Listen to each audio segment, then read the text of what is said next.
back as we welcome in Matt Melzak, the voice of the Walleye, the voice that is recovering after a busy weekend of hockey. Hopefully, Mark. Hopefully it is recovering. It is getting better, so it's good. You know, a lot of stretch. Basically did 4 games in 2 days, and you know, the last one it just said, nah, we're done. Sounding better, so let's talk about what happened with the Walleye. I suppose the good news is they did get 4 points this week out of a possible 8, but the bad news is they lost 3 of those 4 games, 2 of them coming in overtime. Yeah, you're right, but I think when you look at the week as a whole, there are some positives to take out of it. You know, I mean, really the one game you lost was, you know, Sebastian Cossa had a tough day. Yeah. And that was the Wednesday game against Kalamazoo where he gave up 5. An early morning game, gave up 5 goals and 12 shots. You take that out, you thoroughly dominated Kalamazoo on Friday night. There was a stretch in that game in the late second period. The Walleye hemmed in the Kalamazoo Wings for almost 3 minutes in their own zone. And yet, they ended up losing that game in overtime because they faced a goaltender that was, you know, just tough to beat, period. And then you look at the Sunday game, you're not playing great, you're tired, you're exhausted, but yet they found a way down 3-0, even after a couple of bad break goals. They came back and tied it and forced overtime. You can take some major positives out of that. Plus, you dominated the top team in the division Saturday night. You dominated. Absolutely. The 4-1 win over Indy. Now, we knew Dan Watson and the organization would not stand pat. They made some moves, and it seems like they have paid off this weekend. As you saw, Andrew Sturts on Sunday, they just got him from Orlando. He had 2 goals. And Saturday, you had Kirilov Tuyatev, who had a pair of goals and an assist. So these newcomers are coming in making an immediate impact. Yeah, and Tutayev, he's a guy down from Grand Rapids. He's a guy, young kid. He's 22. You know, it's only his 2nd season in North America. He didn't see a lot of time last year in the American Hockey League. So they just want to get him some reps and get him a lot of time, get him into some situations. And that's why you're seeing, you know, some of those players now filtering down. Guys like Sabrango played all of last year in Grand Rapids. You're like, well, why is he here?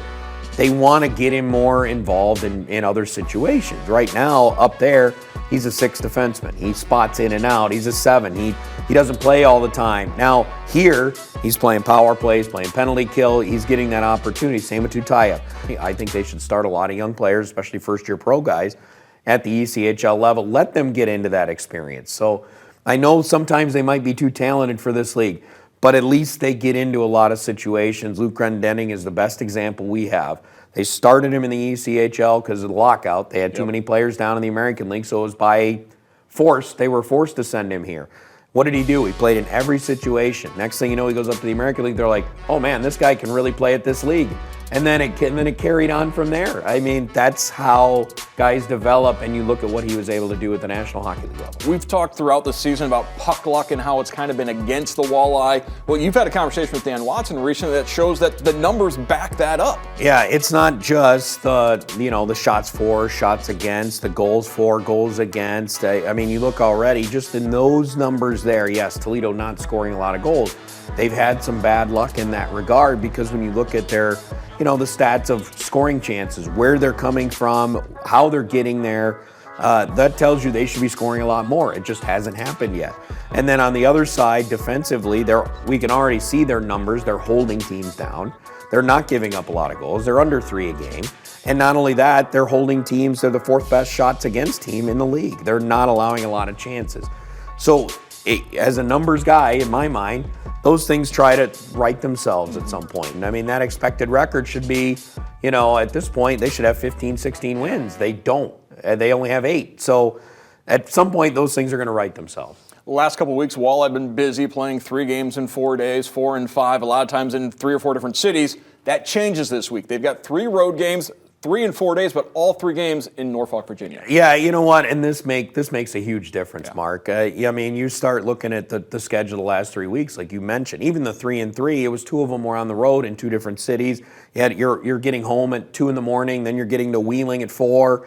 I mean, those things wear players down.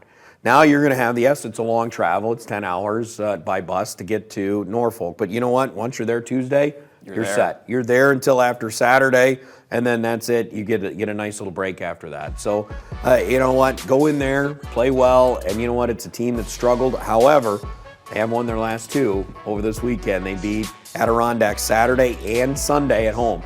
So you got to be careful. Ready to go though. Just got to continue to stack those points as the Walleye currently in 5th place of Central Division. Plenty of time to move up. They just got to start putting together more good weekends like they did this past weekend. I want to thank Matt Melzak from the Toledo Walleye for joining us to break down the Toledo Walleye.